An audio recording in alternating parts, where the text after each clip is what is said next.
I don't know. I'm guessing. I don't know. You know. We are live. Marc Lawrence, Victor King, Sean Higgs coming out here. Football Friday. I wish we had some music we could come in like Hail to the Redskins or I don't even know, some kind of theme music. Or how about this? The theme to Star Trek. I'm wearing my Star Trek shirt. Let's do it. The original series, man. That's all it is. I'm a Star Wars guy. Here's my original Luke Skywalker next to me here. Okay, we're gonna meet in the ring. Star Wars versus Star Trek with we're gonna meet in the ring, buddy. I think we have to win. We have the Force. We could just like push you out of the place. And let's hope the Force is with us this weekend. Yes. Right. Let's before we start talking Star Wars and Star Trek, and then we'll do football the last maybe 15 minutes of show because the last couple of days I've been ragging on Billy Wagner and Major League Baseball and the Hall of Fame for the first 20 minutes, and we're giving like 5 minutes of basketball picks. So today we'll talk about what's better, Star Wars or Star Trek. We'll plead our case, and then a quick 30 seconds on a side or total or prop for the show, and then I'll be out of there. Did you hit on CC Sabathia any at all when you were talking Hall of Fame stuff? I didn't know because I'm not. I mean, we'll start right into baseball. Hit the like button. Hit the dislike button. Well, CC, I think I could see him being a Hall of Famer. Like, isn't the criteria of like you see a guy like that guy's a Hall of Famer, or he's a guy who's just a flat out stud. He was good with Cleveland, Milwaukee. I mean, that run in Milwaukee for the playoffs was legendary anyway. Then he came and put the team on the back and took the Yankees to a World Series. So I don't mind that. He won 20 games. I know wins aren't important now, right? It's like, well, it's all this. He was a guy who actually won games, struck out guys, had complete games, won the World Series. I could see him being an elite kind of guy. But they kind of downgrade this to, I don't think guys who are Hall of Famers are getting thought to be Hall of Famers. Well, you can maybe argue Sabathia's case. Victor and I are both from Cleveland, obviously, and we followed him starting his career. In fact, even with the Akron Arrows, the AA team where he started, they were just down the road away from Cleveland. And a big fan. They're so likable as a person, just a really, really genuinely warm human being. And I was really elated to see him make the Hall of Fame. But then I said to myself, first ballot, is he Hall of Fame material that way? First ballot. And then you start checking out his numbers, and there's only two other left-handers that have ever had 300 or 3,000 or more career strikeouts. He's the third. That's a pretty nice credential. Wow. Who are the other two? Steve Carlton, maybe? Steve Carlton and Tom Glavine, Randy Johnson, the fireballer from Seattle, Randy Johnson. Okay, right. The big unit, Randy Johnson, right. So that's a real nice credit to be able to do that. I know his career ERA was soft. It was like 370 or something, 360, something to that effect. But I just genuinely felt nice to see him make the Hall of Fame, as it were. He'd be a great spokesperson for the Hall. My one question I got you guys, while we're a little bit mini on the subject here, and maybe you've hit on this earlier, Sean, I don't know, is I would like to know who the person that did not vote for Ichiro, yeah. Will he ever come forward? I mean, how do you? I mean, the same thing. Like, I think Jeter didn't get a vote. I mean, how do you like? I said this on the show the other day. I said the guy who doesn't vote is the guy when you played baseball, like Little League. When I played Little League in the '80s, it was like a 13 or 14 man roster, right? We had kids on the team. And you had kids who weren't that good. So you had kids who played like half a game. Like your outfield was always like the kids who played 3 innings, right? You split the game. That's who this writer is. He's the guy who played not even the first 3 innings of the game. He played the last 3 innings of a baseball game. Couldn't make a team in high school. And then he wants to come out and sit back and like, well, let me tell you guys, you can't really get in on your first. No one is that deserving. I mean, it's just ridiculous. And you're anonymous.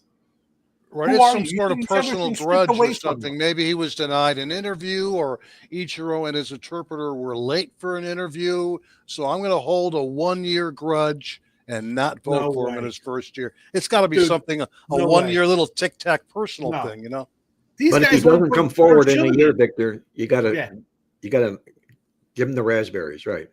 Yeah. They won't put Jeff Kent in because he was rude to him in the locker room. The guy was an offensive juggernaut second baseman. To the reporters?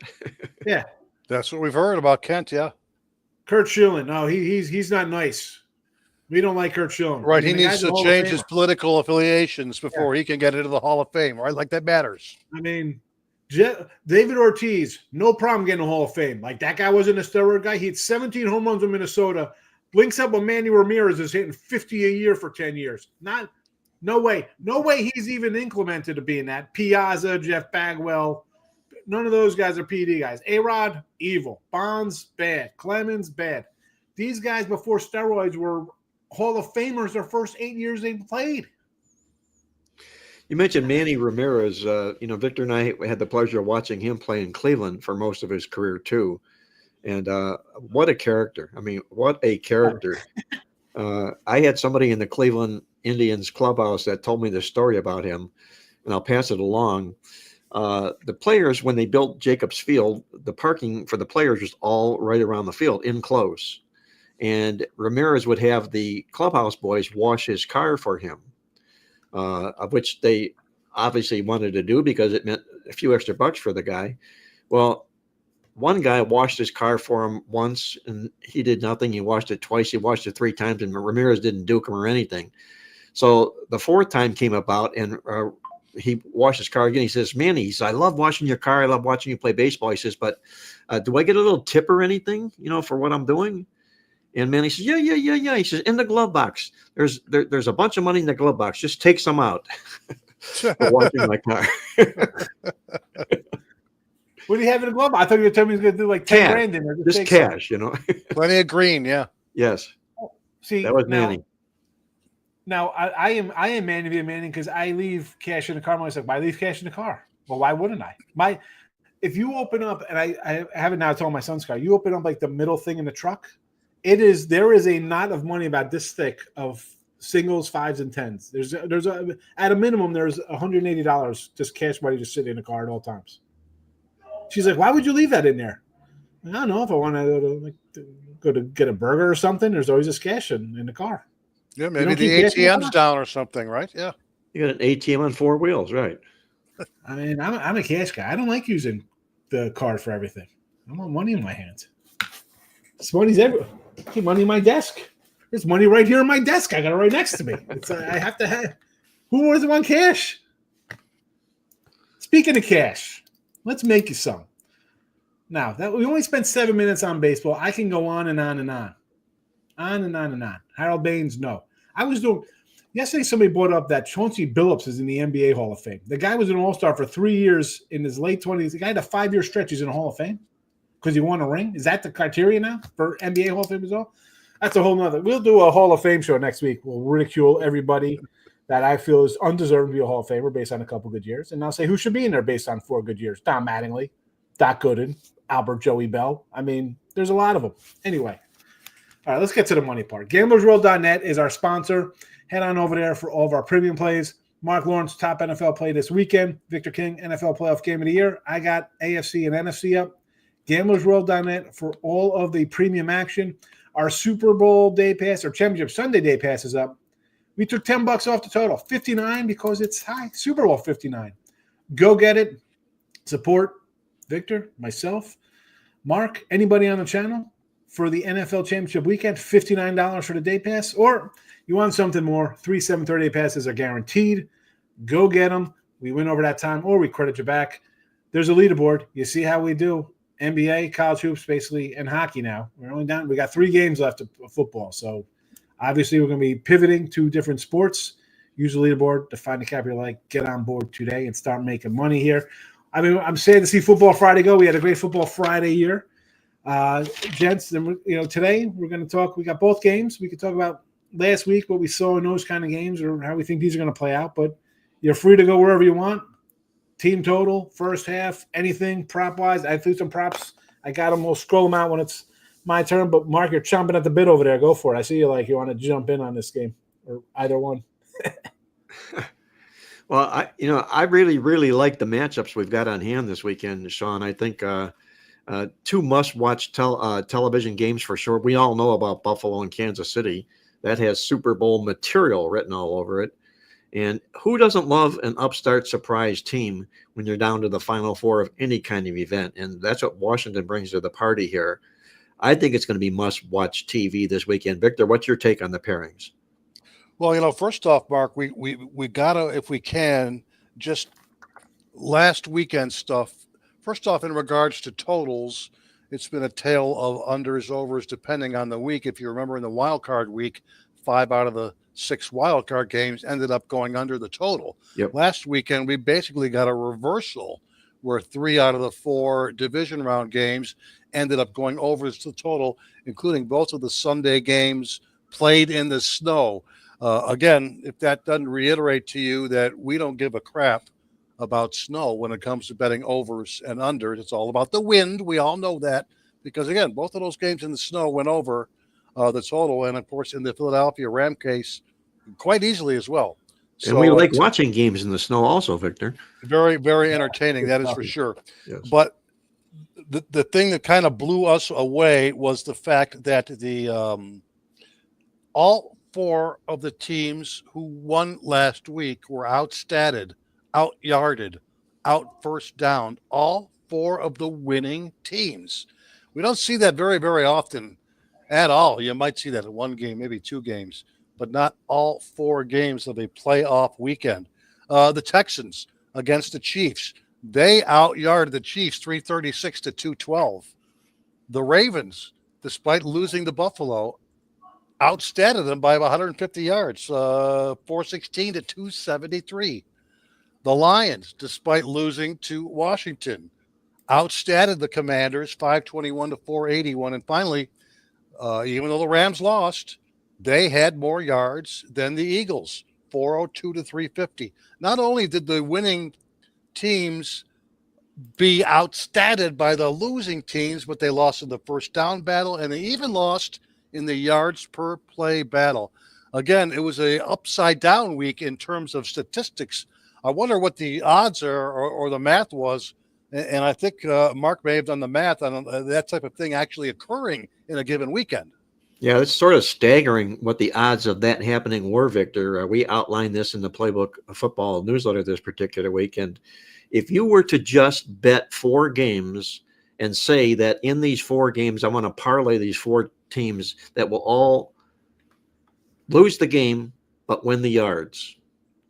If you run this through, I ran this through AI ChatGPT, that's a 10,000 to 1 proposition that you're going to cash that ticket. But if you take 4 teams to win the stats and lose the games on a 4-game schedule, and then do what these teams did, lose the stats by an average of 90 yards a game, you want to put those into the computer. You don't need to buy a lottery ticket. All you need to do is cash that ticket because it's 430 million to 1. That's exactly what we've got working on the card this week. 430 million to 1 statistically of what happened last week for these teams to be playing this week. Sean, do you want a piece of that? 430. Yeah, it's probably worth a couple bucks. I put 100 on it. Why not? It's worth a shot. Sean, if you think there's some sort of karma or maybe a team of destiny here in the 2025 playoffs, obviously it's the Commanders. They're the biggest dog on the championship weekend window, the Commanders. I had somebody tweet this to me a couple days ago. We mentioned it on our Marc Lawrence podcast on Wednesday. We got some pretty good reactions from it, so I want to throw it out there again. This 2025 Washington team has many different similarities to the 2021 Cincinnati Bengals team. Do you remember that Cincinnati Bengals team? A very young Joe Burrow. Yep. They went all the way to the Super Bowl. Yes. They went into Kansas City as a 7-point underdog, upset the Chiefs, finally ended up losing in the Super Bowl 27-24 to the Rams. The 2021 Cincinnati Bengals and the 2025 Washington Commanders get some of these similarities.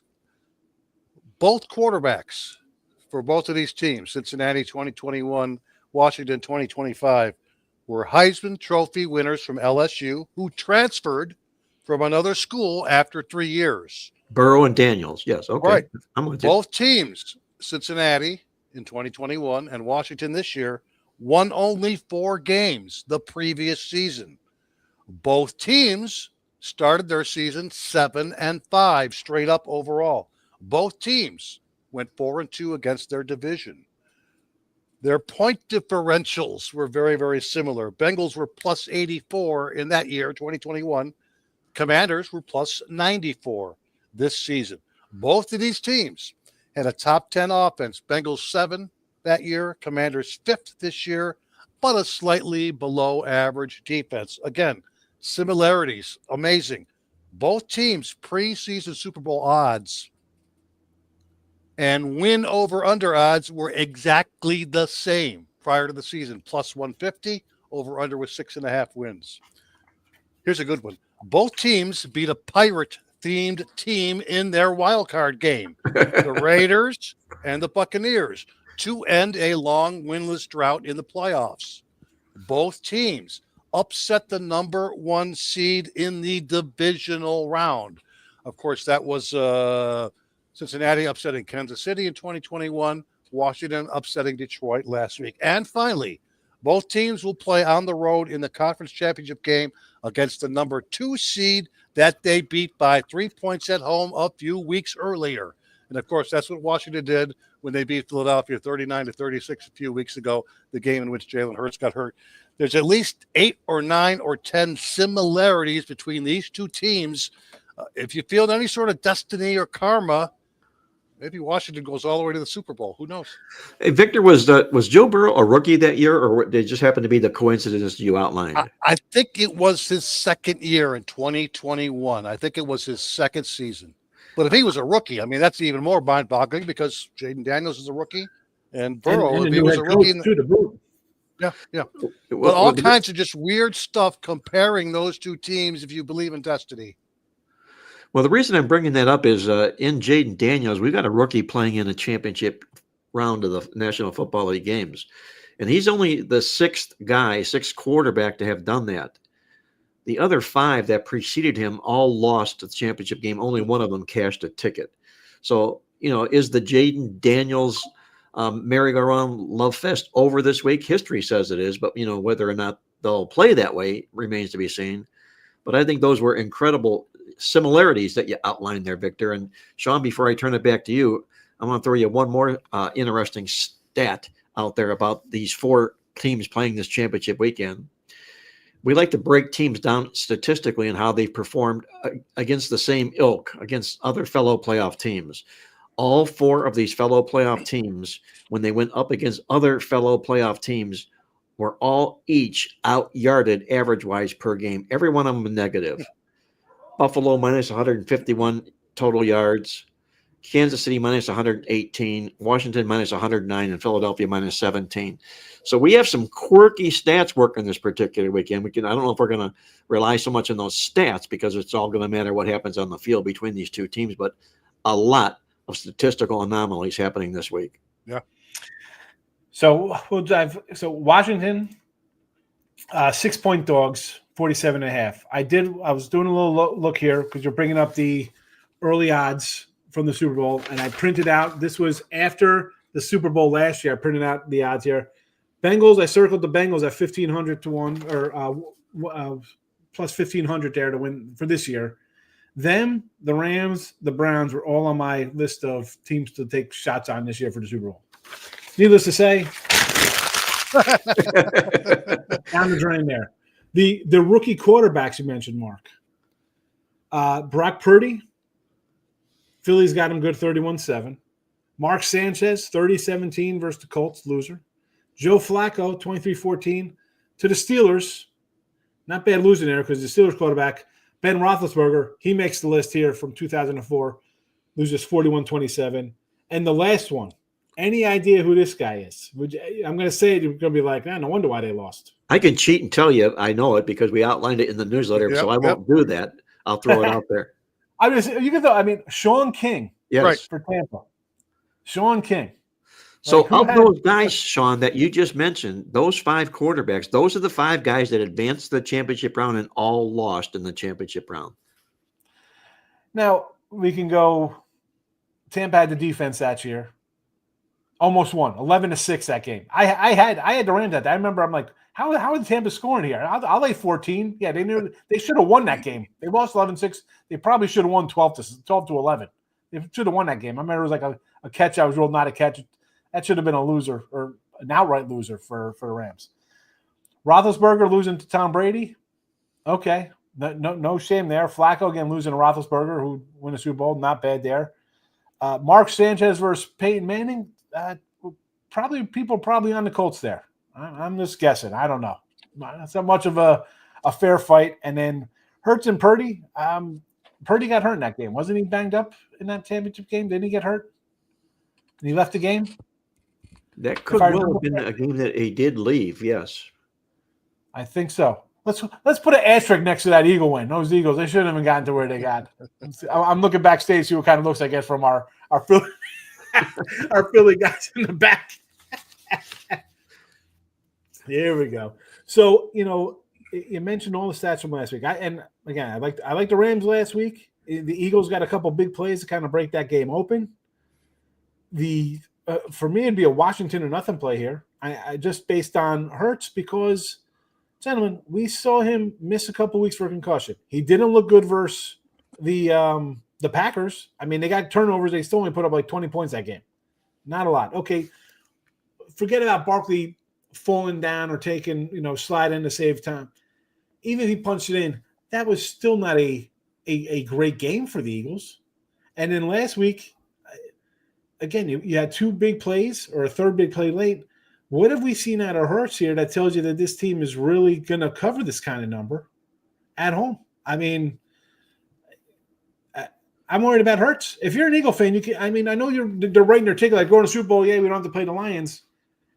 You gave up 22 points to this guy in the fourth quarter on the road. It wasn't because Hurts wasn't playing, because he torched your defense.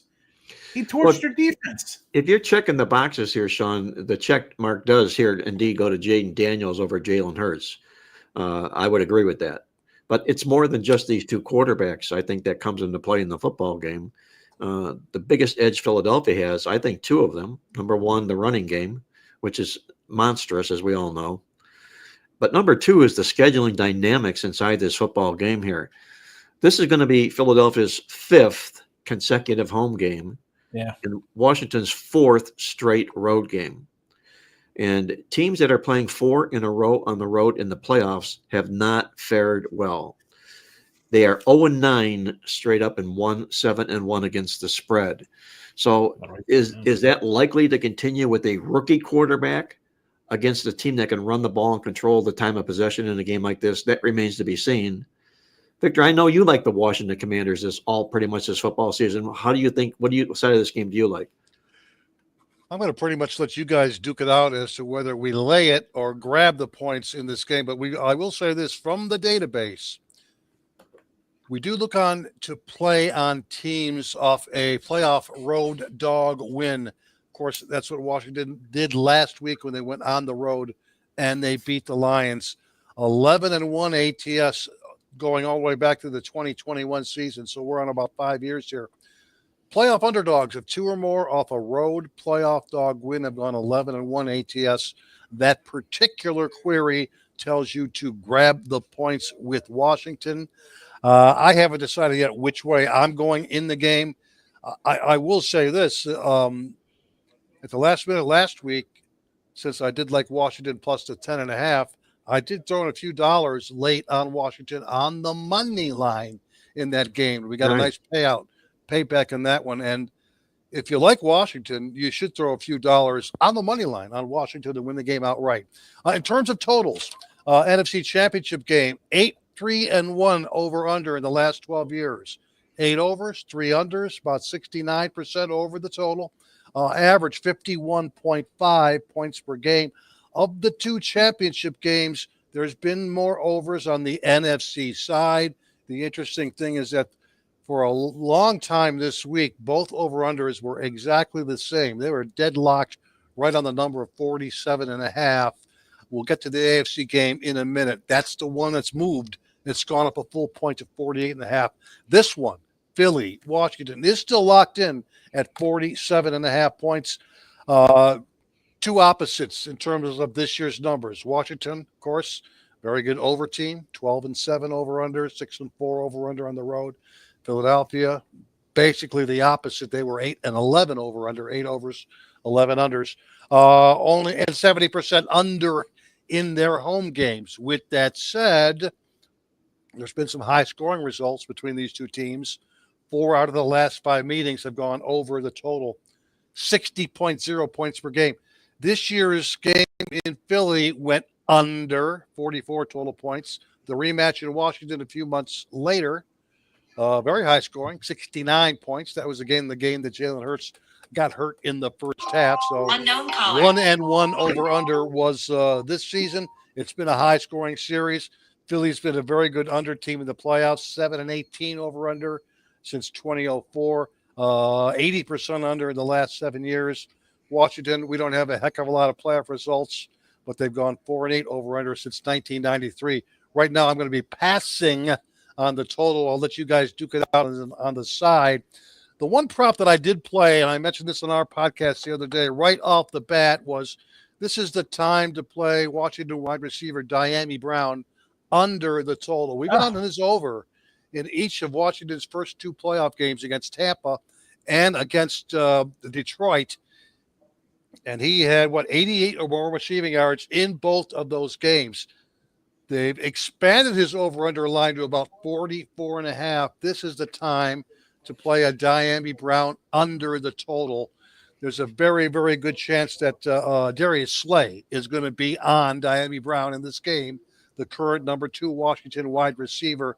So I do see his numbers going down. There is very good value right now that we're in the mid-40s on Diami Brown. Finally, play volume should be significantly reduced for Washington. They ran 74 offensive plays last week, but in their 2 games against Philly, there's only been 62 and 63. So there will be less overall offensive plays for Washington. My first prop of the week was Diami Brown under his receiving total of 44.5 yards. Nice. I got to go hunt this thing down here for this guy. I think I got him in my little props here, at least for a touchdown. That sounds like a big value prop, Victor. You could get your touchdown, but maybe that's a short one. Yeah. He's been the beneficiary of some of Washington's deep balls, and that's not going to happen against this very, very good Philadelphia passing defense, particularly, again, if Darius Slay is going to be on him. I'm showing 44.5. Okay. Under. Mark, you said teams, road team, 4 straight roadies in the playoffs, 1-7 and 1 ATS. Is that obviously that's week 17 and then or their final game of the regular season and then wild card division and then on the road. That's all teams since 1990 that are in their 4th straight playoff road game. Yeah.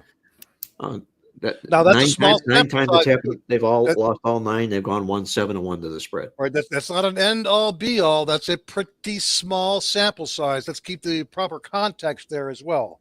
That's a pretty small sample size. But meaning that you don't find too many teams playing their 4th consecutive road game in a row. Yeah. Yeah. Exactly. Well, and normally that's like during the regular season, that's an auto fade when you see like the rare case where you have an NFL team on their 3rd straight road game. Like apparently sometimes you get a weird one like that where they're playing a 3rd road game. You're like, what the heck? You got to take the home team no matter who they are. Mostly they play 2 on the road and then they come home. 3 is obscure. A 4th one, obviously it's a playoff spot, but yeah. I mean, let me throw this to Sean. How do teams that are playing their 5th consecutive home game do in the National Football League? I'm sure they're excellent because you're home. I mean, it's probably never happened before because they've never lost. It's never happened. Yeah. Exactly. I'm going to say they probably don't lose. I mean, you're home for the team's home at least twice, right? Because you're playing. You're the 1 seed or something, so you're going to be home for your 2 playoff games. If you ended up the regular season at home for 2 in a row, I mean, chances are it's the top team. It's the best team probably that's left. Yep. You know, if you're looking for another prop too, I do see this is one that the public seems enamored of. It's one of the top 5 most bet props. But again, I played it when it came out, and it is the fact that Dallas Goedert has really come on strong for the Eagles as of late. He's looked great lately, posting 47 or more receiving yards in 3 straight games since his return to the lineup. He's back in the full-time role now on offense. We know that Jalen Hurts is not 100%, guys, and Will that leg injury change the game plan, according to Kellen Moore this week? One thing I think will change is I don't think you're going to see a high rate of designated Jalen Hurts quarterback runs or scrambles. Instead, look for Hurts to hit Goddard as his favorite outlet receiver, where he can generate his yards after catch. The last time I looked, it was up to 39.5. It opened at 37.5. But again, a lot of people are playing on Dallas Goedert to contribute significantly in this game. Again, we stay away from the Philly wide receivers, the A.J. Brown props, the Devontae Smith props. If you're going to play a Philadelphia wide receiver over his total, either in terms of receptions or receiving yards, it's Dallas Goedert is the guy to load up on this week.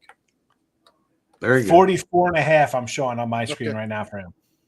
How much? And listen, prop folks, shop around. Because that's gone up. Some places have a 37.5, others got a 44. They're all over the joint. Amazing. So they're all different. Wherever you look, everybody's got a different one. This is one. It's not like finding a half point. You could find definitely different yardages, significantly different yardages in some spots. So always shop around. I'm going to put my prompts up because we'll lead into the next game here. I'll put them all up here. I got them here, and I'll even scroll them underneath so you can see them as we're going. So anytime tutties, again, it doesn't mean I like overs or unders. I'm just trying to throw stuff out there because people like to bet this kind of stuff. Knock yourselves out. I'm gonna give plus monies. I'm not gonna give Barkley minus touchdown minus 200. So McLaurin, he's a target. He's Brown, as Victor mentioned, maybe not enough yardage, but the guy gets thrown to all the time. Yeah. So 135 for McLaurin. He's obviously the shortest one over there for Washington. I like Brown because in the playoffs, he's been getting looks. And Ertz, why wouldn't he get a look here? He's going to say something like, "This is my old stomping ground. Give me the ball." This is probably my favorite out of the three for Washington, just based on that. Like, the guy wants the ball. He used to play here. Philadelphia fans will probably cheer for the guy because he was one of theirs back in the day, right? So he would be my favorite play. Philly would be 2 Barkley touchdowns because it's plus 255 as opposed to minus $2 for one. And if they're running the ball and if Hurts isn't throwing because they don't want him to get banged up, we've seen him. I think, Victor, you brought up last week about him just busting runs. Yeah, well, he's just busting them. I mean, he's not busting 17-yard runs. He's busting 70-yard runs for scores here. So 255, I think definitely worth a shot here. There is Mr. Brown. I know we're not really high on the receivers, but for a guy who's kind of in the doghouse a little bit or not loved because he's looking for the ball, he's reading books on the sidelines and whatever drama he brings, you want to take him? Go ahead. But there's Goddard. You mentioned, I call him Godet. He's high class. He's like Tarjay and Popeyes. What are you doing for dinner night? I'm going to go to Popeyes and then probably go shopping over at Tarjay and then come home and catch my Godet anytime tutty for 3-1. Are you calling him a French bidet is what you're calling him? Yes, Godet. We're fancy lads here. Yes. We got a lot of class. It's all low, but it's all right. We'll be all right there. Now, next game up, we'll talk about this one here. I'm just going to throw these out here before we get into them. Buffalo. So these teams, to me, there's so much spread out. You don't know who's going where here. So I'm going to take Cook on an anytime touchdown, 125. And for KC, I'm going to go with their backs, Pacheco and Hunt. They might catch something out of the backfield. Maybe they run it in. They're both 180. I think you probably get 2 out of these 3, and you put money in your pocket. Philly receiving yards, I know you're not high on Brown, but I said, you know what, maybe it'll be a spot for him to come in and have a game. And give me the Hunt receiving yards, 7.5. I had to choose one of these guys, so I'm going to go with him out of the backfield. 7.5 yards, he could probably get 16 and a touchdown on one score, and we've cashed 2 out of the 2 of his props, and we're happy campers. But people like the props. I'm not a huge prop guy. I like ribby props in baseball, but football, I think they're kind of difficult. Everybody loves the anytime touchdowns, but you mentioned receiving. Like, to me, I look at Brown like that should be easy money. He's been getting all the plays, but now he's playing against a better defense. Maybe they look somewhere else. We'll see what happens. It sounds it sounds like Sean plays good amount of touchdown props in a given game. It does, yes. I kind of shy away a little bit and play more actual full game props I want to disclose. There's no right, there's no wrong. No, My only point, Sean, is that a guy over his receiving prop for the entire game, you're betting his body of work for the full 60 minutes. You're not necessarily betting on one guy to cross that imaginary goal line. You're betting on his full body of work for the entire 60 minutes, which to me makes a little bit more sense than, again, crossing that imaginary goal line. But to each his own. I know you've done very well on the props in the last 2 weeks. I have myself right now that I've had played are Godet and Ertz touchdowns. That's all I've taken. I put them in the chat just because people want the action. Yeah, sure. So I say when I have them all, I say when I don't have them all. These are tough games to handicap, right? I mean, let's be honest. We have a team playing each other for the third time. They split. I don't know where they meet in between. Redskins played them on a short week the last time. Philly destroyed them. Quarterback gets hurt next game. The Washington scores 20 points in the last 10 minutes of a game, wins. Mm-hmm. I got a banged-up quarterback for one team. I got a team playing for with a chip on their shoulder, however, house money. That's a tough game. And you think, whatever. And in the second game here, Kansas City starts as a pick 'em or a 1-point favorite dog, depending on where you get the number. When do you get Kansas City at home? Are you going to run? Like, is this some kind of human lock we want to run and bet Kansas City -2? This scares me. Like, they're not laying a field goal at home to a team that hasn't beaten them in the playoffs.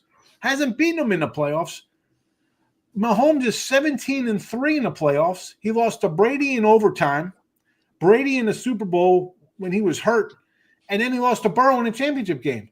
And this guy's not even the home field advantage favorite at home. You're going to run and take Kansas City. You're going to love to take Buffalo, who hasn't won here. This is a tough game to bet. You've got two teams you can really make solid cases for on both sides here, Sean. And I would say, and we'll go over some of those cases here in just a moment. My initial reaction to this line was I thought it was rather low for Kansas City. Right. Just given the fact, like you mentioned, it's Kansas City at home where they very seldom ever lose. You got the quarterback in Josh Allen, who's never defeated Patrick Mahomes or I should say, head-to-head in the playoffs. And you've also got here in Kansas City a team that doesn't turn the ball over. They've got 8 straight games in a row with no turnovers. Buffalo does a real nice job protecting the football, too. I think only one time in the last 24 games they've been negative overall in the turnover margin. It makes for a really, really difficult handicap, a game to handicap here. But what do you think, Sean, about a quarterback? It never happened in the National Football League history that has never lost 4 times in a row to the same team in the playoffs. I think it really means much. I know Josh Allen. I mean, yeah. It would be Josh Allen if he loses, yes. But is that he's going to get a bad rap for what? Like Lamar. Lamar's 3-7, 3-5 in the playoffs. You're losing to a good team. You're on the road. Last year should have been the spot for Buffalo. They couldn't do it at home. So if you're going to lose to this guy, and he's going to be like, well, he's not a good quarterback. You lose. Mahomes has 3 losses, 2 of them probably to the best ever, and 1 to a guy who's pretty darn good himself. I mean, it's just tough to say, let's take Buffalo. I shouldn't say that because I look at this line, it says Buffalo's the play here. Like Kansas City's not even – no one's giving Kansas City a shot. And let me just say this one thing I thought to Victor. I saw they assigned the refs or whatever, and the guy who's running this thing, the crew chief, I think the Kansas City's like 6-10 in his games that he refs here against them. So, or he's 500, they're 500 or something. So a team as good as they are, it's not like he throws flags to these guys. I know people get big on that, like who's reffing, they're going to get penalties and stuff like that. I don't know, man. But look at this. I want to take Buffalo. Victor? We did our podcast a couple of days ago. We were talking to Jim Feist, and this is a game that's right up Jim's alley, is that when you like a team that is laying 3 points or less, you take the point spread out of play. You just bet that team on the money line. So if you're liking the Chiefs, I wouldn't even lay 1.5 or 2 in the game. I would just play them on the money line. Yeah, you're going to bet 120 minus 125, maybe at 1 minus 130. Might go as high as 135. But the smart play, if you like the favorite in that situation, is to get off, and just get on the money line. Look, we all know KC was horrific as a favorite this year in the regular season, and they have been in the last 2 years. Horrific favorite. Many, many wins by just 1 or 2 or 3 points. So again, if you're liking the Chiefs, don't lay it. Just play them on the money line. And while we're at it, they may have been a bad favorite in the regular season, but as playoff favorites of less than a touchdown, they've actually gone 5-1 ATS since the 2020 season. We're working on 5 years now. When the Chiefs are favored by less than a touchdown in the playoffs, they've gone 5-1 ATS. One more thing in regards to the side play, we got a couple of queries out of the database. Number one, we got the fact that Buffalo was a home dog last week against Baltimore. They won the game outright. Let me put my seatbelt on for this stat, Victor, because it's awesome. Go ahead. We usually like to play on the teams off a playoff road dog win, but we like to fade the teams off a playoff home dog win. It may seem insignificant, but the database tells us that's the 1984 season. So we're working on 30 years here. Playoff road teams off a playoff home dog win have gone 1-16 ATS. 1-16. That says to play against Buffalo this week. Again, that one query, that one situation from our database. One more thing in regards to the AFC conference game, the championship game, specifically. 24-7 ATS, dating all the way back to the 1982 season. AFC Championship game home teams. 24-7 ATS. Pretty damn good ATS record. When favored by less than a touchdown, they've gone 12-1 ATS since 1988. 12-1. That's what you're playing on if you are betting the Chiefs and betting against Buffalo in this game. Again, money line potentially the way to go if you like Kansas City. If you're taking Buffalo, I would consider taking them all the way up, maybe playing them in a teaser. The long teaser where you cover the 3, you cover the 7, you do what you got to do. AFC conference game has gone 0-3 to the under in the last 3 years. All 3 under the total. It's gone 4-8-1 over under last 13 years, 67% under the total. Again, of the 2, we kind of like the NFC Championship game over, maybe the AFC under, but it is interestingly the only game of the 2 that's actually gone up from an over-under perspective, from the opening line of 47.5 to the current line of 48.5. I'm trying to figure out who the dog was that won. Well, I know who it wasn't, Sean. It wasn't Houston last week because they failed in the same role at Kansas City. It was the same role Victor just outlined. That was the play last week against Houston, and now it lines up against Buffalo. Do you know who that team is, or just? No, I could do it. Talk amongst yourself while I go into the database and open that up. It's probably like a New England. It's got to be one of those teams. It's going to be in that. I want to say it's probably in those early 2000s between Colts, Steelers, Patriots. Like one of those guys had to be a dog somewhere. Like I'm trying to think, because that's a wild. It was the Jacksonville Jaguars. Jaguars in the 2021 season against the Kansas City Chiefs. Wow. They were 9.5-point dogs. They did lose 27-20, but they covered the point They spread. snuck in under the number. They were the lone team. There you go. After they beat, if you remember, they beat the Chargers in that game in which they were like down 27-0 at halftime. Came all the way back to win 31-30. So they got the money in the next game. That's been the only instance since '84 in which that was in what 2021. That makes sense because everybody loved Jacksonville 2 years ago. It's like, oh, look at this! It's Trevor Lawrence. He did really good against Kansas City in the playoffs. Yeah, right. Yeah, how's that team looking? Who's their head coach over there now? Liam Cohen is the new head coach. Yeah. Who's that guy? The offensive coordinator from Tampa Bay. From Tampa Bay, yeah. He's the guy who turned around Baker Mayfield's season. And, of course, our favorite rookie running back, Bucky Irving. Yep. Who's the quarterback in Jacksonville? Trevor Lawrence right now, backed up by Mac Jones, yeah. Why is it – I mean, Lawrence is terrible. Well, if we don't know, the jury's still out, if you ask me. And if anybody's going to turn him around, Cohen is the right guy to do it. You saw what he's done to Baker Mayfield's career in 2 seasons in Tampa Bay. That's a great point, Victor. How he resurrected Baker Mayfield, and I think they look for the same thing for him to resurrect Trevor Lawrence. They hope, man. They're crossing their fingers. That's for sure. Yes. All right, Mark, what do you got to add to this one here with the Bills and Chiefs? Anything? Well, here's a unique dynamic. If you look at this game here, you go back and you look at Kansas City since Andy Reid drafted Patrick Mahomes. It's not too many times that they've gone back against a team that beat them earlier in the year. It's happened 9 times with same season revenge. And Kansas City has bounced back to avoid getting swept 8 out of 9 times. It's going 7-2 to the spread. So that's a role that Kansas City will dress up in this particular week. And I don't know if Victor hit on this, but the home teams in AFC title games, they've won 15 in the last 18. They've done real well. But here's what boggles my mind here, Sean. If you take a look at, we all know the success Patrick Mahomes has had, and you can go on and on and on. It's what first ballot Hall of Famers bring to the table. But look at him in his AFC Championship games and his performances in those games just to get to the Super Bowl. Absolutely unbelievable.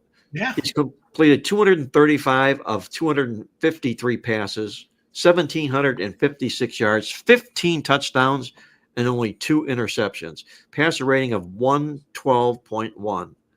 That's Patrick Mahomes in AFC title games. I think that's probably where you see him step up the largest, when the stage is the largest. And also, if you look at Patrick Mahomes in his games in his career, the tougher the opposition, the tougher Patrick Mahomes is as well. So, those are some stats we'll sprinkle on, if you will. But the biggest concern I mentioned before, is can Patrick Mahomes take Josh Allen out 4 consecutive times? Nobody's ever done it in playoff history. Also, Sean, you mentioned the referee. Clete Blakeman will be the referee for the game. And while I don't have his numbers from an ATS or straight up perspective, the interesting thing to note is that he's officiated or been the head official in 19 games in his career in which Patrick Mahomes or Josh Allen play. The over has gone 13-6 in those games, 68% over the total in Clete Blakeman officiated games for Patrick Mahomes or Josh Allen. So about 68% in terms of the over-under tendencies for the particular referee in that game. The Chiefs are 6-5 in games Blakeman has worked with Patrick Mahomes as Chiefs starting quarterback. Okay. So for whatever reason, I mean, that's just odd considering what the Chiefs' record is. Since this, I mean, how long has Mahomes been in the league now? Yeah, I mean, 7 I'm just saying, years? He's got 5 losses with this guy. I mean, they lose 3 games a year. I mean, this guy is a chunk master of those losses. Right. The first prop I played in the game was we've been doing okay with our Xavier Worthy props, particularly now that Kansas City in the last month of play is incorporating Xavier Worthy in their short and intermediate passing game. He's no longer just that deep downfield threat that he was in the first half of the season. So he is getting more targets. He's getting more catches. He's emerged. He's top 40 receive. Let me back up a little bit here. Current number right around 49.5, right around 50 for Xavier Worthy receiving yards. He's top 40 or more in each of his last 8 games, an average of 55.0. He's evolved into the current legitimate number 2 passing option outside of Travis Kelce. And as I mentioned, he's targeted, Andy Reid has targeted him with a lot of the screen passes. He's lined him up in the slot to get on some of them opening crossing routes, which is usually pretty effective against a Bills defense that allows explosive pass plays on almost 50% of crossing routes. So again, it should be a good week for Xavier Worthy. If you can find him over his receiving yards prop, anything under 50 yards, that's a good number as we ride him again this week. Hey, Sean, let me throw one more thing in there before, if you want to change directions, that's fine. But the last 2 years in the National Football League, if a team allows 21 or more points, you know they're not going to do well against the spread because it's just maybe at around the average or just a titch above or below. But the worst team the last 2 years in the National Football League in games in which they've allowed 21 or more points, they've gone 3-17-1 against the spread when they do just that. And the worst team in the league happens to be the Buffalo Bills. Wow. Yes. Yes. So if you think the Chiefs will score 21, then it's fade time, right, Mark? Okay. That's what it happens to be, yes. I thought you were going to say Kansas City because we're so inclined to Kansas City doesn't cover. They don't cover the number. And they're, 4, 5, 6, and it's 27-24, 29-24. It's all kind of, wow, the Bills. I didn't see that one coming. That was a little curveball. That was a CC curveball from you. That was a changeup, yes. Real fast on Blakeman. Now we'll get to the comments here. So this guy, he did his opening game. He was doing he did his first game that Mahomes played against Denver. He did the 54-51 Kansas City loss to the Rams on that Monday night. That Monday night game, that was thrilling. Yeah. Yes. And then he did the 37-31 overtime loss to the Patriots in his championship game there. So couple of games that he worked. A couple high scoring games. 54. Remember that? I remember that game where it was like, this is going to be a great Super Bowl. I can't wait till they meet in the Super Bowl. Right. It was Mahomes against Jared Goff, a fantastic Monday night game. And it almost seemed like every other play was an explosive play of 40 or more yards passing. Unbelievable. A lot of fun that game. And I was on the over in that one. I think people had it as the under of your life. I think I saw somebody had on Twitter that day. I don't know. I mean, that's a bad one. You had the under that game. You know what? I could see myself taking the under. It's probably like 55.5. Like, they're trying to scare me. I'm not doing that over. This is ridiculous. Everybody's going to bet the over. Yeah. Oh, man. Mars in the house. Do you think they'll put Barry Bonds in the Hall of Fame? The guy should be in the Hall of Fame. No one was better than him. The fact that when he used steroids, he was hitting 70 and walking 200 times just tells you how much better he was than everybody else. How many guys use steroids that didn't help him a bit? Sean, I'm sorry for interrupting, but just FYI, that Rams-Chiefs game we were just talking about, I know why a lot of people bet the under that game. The OU line was 63.5. 63.5. No wonder so many people were conflicted, right? You got to have a big set of balls to go over the total in an NFL game in which the OU line is more than 60 points, right? No, but it was 63.5 in that Monday night game. I see those, and even in college, like I remember back in like the 90s, mid-90s, I remember clearly like the WAC teams would have like totals like 72.5, some crazy stuff. I'm like, man, they're begging you to take the under because it's just just so how high it is, and you just have to go opposite of your normal thinking on those games. Yep. Like whenever it's the highest or the lowest, I'm like, oh no. If it's that low, I'm taking the under. If it's that high, I'm going over because they're just trying to scare me. It's taking a long time to figure that out. That's one. But you have to do it all the time. You can't just like pick and choose it. Like when it's really crazy. Mark, what do you think? Like when you there's a saying there that when numbers are at extremes, extremely high, extremely low, they are there for a reason. And like you say, the odds maker might put a big fat total up in a game because he doesn't want you playing that total. He wants you to maybe go the other way. But again, they are there for a reason. And I'm going to reiterate, the sharpest people that I know in the sports handicapping wagering industry are the odds makers. They know exactly what they're doing. Yeah. I think Bond should get in the Hall of Fame. Good luck. It's going to take Veterans Committee to get him there. Truth is like the under. The Truth Tiger guy, he's probably upset about the Lions. By the way, the Lions window, that's done. There you go, Lions. I think last week we were talking about who won the trade, right? Was that last week I was talking to you, Victor, about that? Or was that somewhere else I was talking about it? So, because there was a lot of talk of who won the trade or who's the Goff or Stafford trade, and everybody Detroit got for that trade and how they're a better team and they're winning games. I say that's great. They could win 12, 13 games a year. If they're not winning a Super Bowl, did they really win? The Rams won a Super Bowl. The Lions, now you lose both coordinators. I don't know. Everybody else, yeah, one guy's wearing a Super Bowl ring, the other isn't. I think that's the answer. I mean, granted, you had injuries on defense, but Dan Marino never went back to a Super Bowl, folks. I'm just saying it's no guarantee they're going to get there. Right, and when the over-under win totals come out for 2025 season and they post a nice, fat, juicy line on Detroit, most of us sharps are going to go running and bet that under the total soon as it comes out. Right, guys? There's going to be value on the under with what you just said they lost on that team. Yeah, they might be 11 and a half, 12 wins. Yeah, both of their coordinators are gone. Right. Yep. Take the card to the window. Big Ragu's in the house. He's a Yankee guy. I don't know about the Yankees. We need some bats, Ragu. Marc Lawrence, I mentioned Costa Rica sports betting conference, says Chris. That was a while ago, huh, Mark? Oh, which conference was that, Sean? Costa Rica sports betting conference. Oh, yeah. But there was two of them. There was one actually in Costa Rica, and then they followed it up the next year with one in Vegas, but that kind of like really wasn't anything close to Costa Rica. There was some – Costa Rica was really nice. We had some nice guests there speaking. I was honored to be one of them. And Johnny Manziel was a speaker. And Clay Travis interviewed him, and a lot of insight to Johnny Manziel. You got a different take on him altogether. But that was a real nice, informal, cozy betting conference in Costa Rica. And it was SBR Sports, the SBR.com people put that on. Yeah. Yes.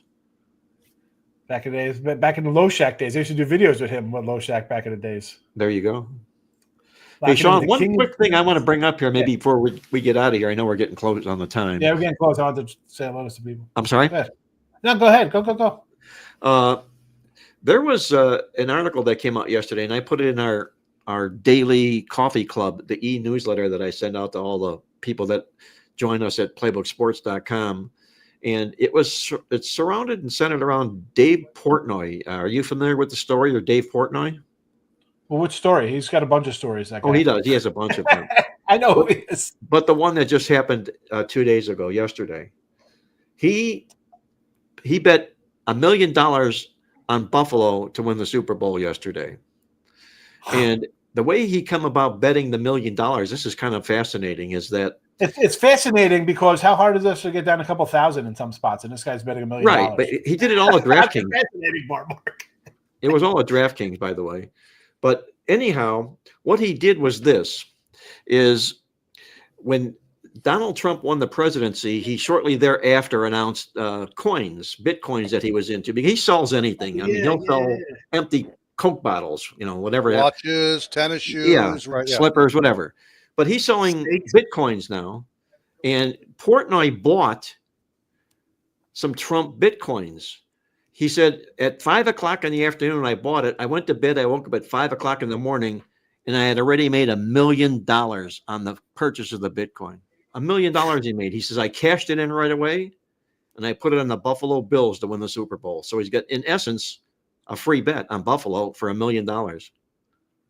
I don't get into the cryptos. I don't understand it. Like, I want to be the guy who has. I want to be the guy who has the money that people are paying me real money with for their coins in outer space. I don't get it either, Sean. Yeah, I really don't. I want it in my hand.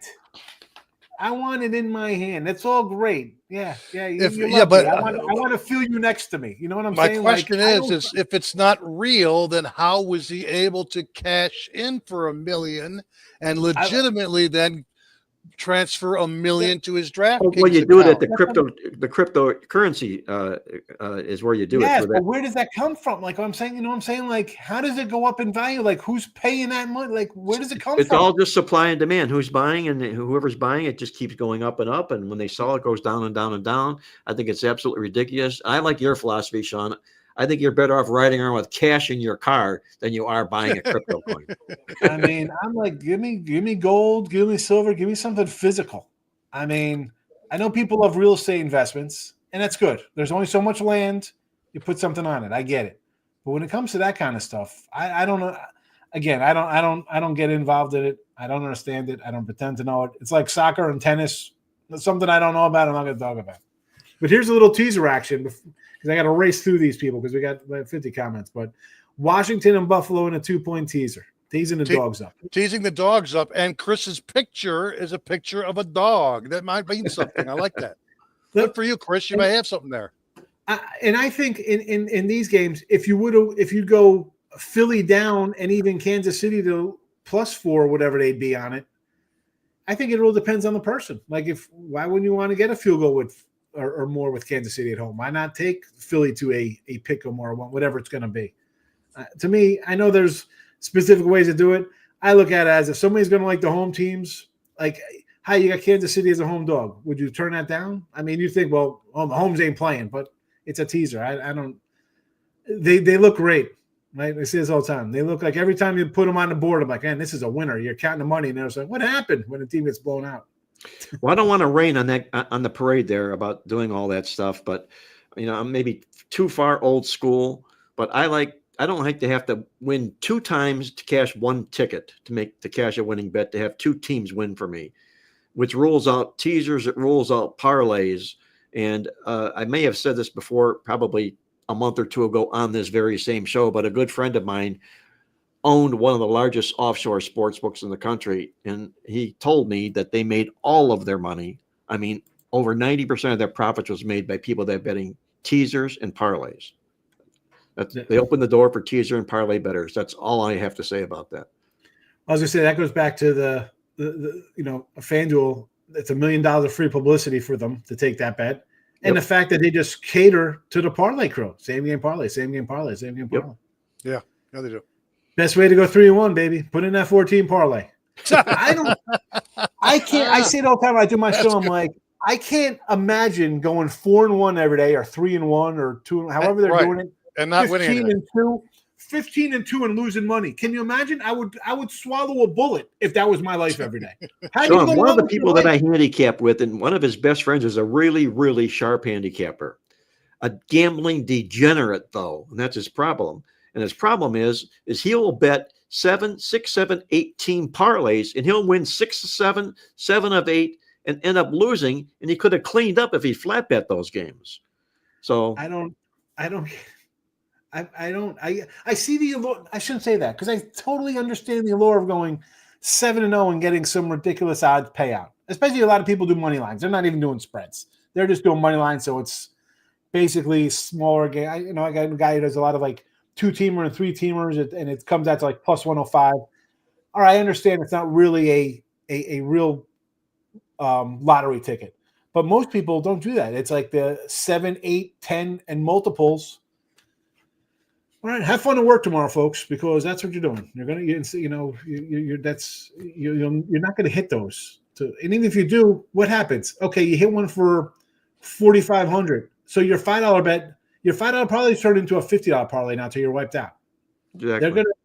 They're gonna, Ninja says we need a sense of humor in the show. I know he's joking around, the Ninja, our guy Ninja. We love the Ninja. This guy comes in, Master Yoshi. Taylor Swift's going to be at the game, 5-0. Apparently, they're 4-0 in Taylor Swift games. Well, actually, they're 5-0 straight up in Taylor Swift attended Chiefs playoff games. 4-1 ATS, Kansas City. That's the full number there. Yeah, 5-0 on the money line's good, Victor. There you go. Right. Big Ragu likes Washington. Nick Nancy's at the house. Let's go money line under for King D. I'm on this. Nevada Maverick likes the Eagles. I just want to grab on everybody before we get out of here, because you're in here, you chatted, and I didn't get to you. So I'm going to pass people. I don't see who isn't in here that I didn't say hello to, because that's a fair way. It seems like a lot of the same people. I put the props in there. Ninja. Chris is back again. Lions' biggest offseason signing is a good coordinator. Well, they need to get one. Yes, they do. Yes, Manziel was there. Bills and the under from Buy Stocks.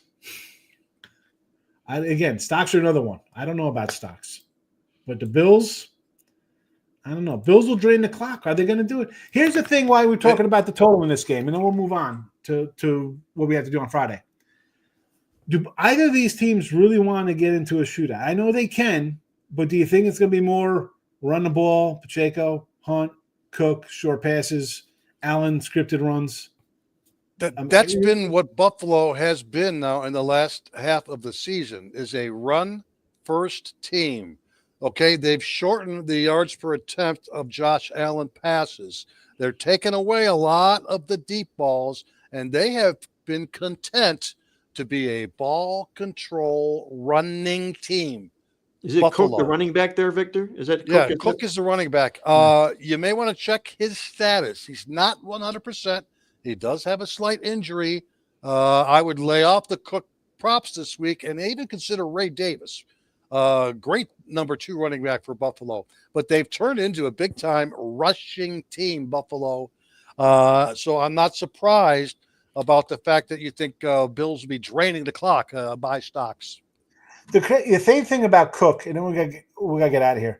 His rushing yards for a guy who has a bunch of yards, and you think they're going to run, he only averages like 60 yards a game or something. Like you think, wow, he's got to get to this. He doesn't even get to 70, 80 yards a game sometimes. Right. He doesn't have a very good yards per carry average. Yeah. Right. Yeah. The perception is that he's going to get 100 yards and a TD every game, when in actuality he gets like 57 yards and 2 touchdowns on like half-yard scampers or some nonsense. No, the guy who has value again is their second and third string running backs, Ray Davis and I forget who the third guy is, Tyler, whatever. Thomas.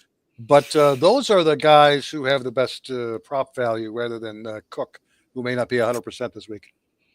All right, we're going to get out of here. We're an hour plus. Go ahead, Mark. What do you say? Oh, I think it was a great show. I like listening and I like learning, and I hope all the listeners did the same. Sean, I got something to add if I can. I'm a science fiction guy. I'm not necessarily a space opera guy. So Star Trek, and I get the final word here, don't I? Okay. Star Trek leans more toward hard science fiction.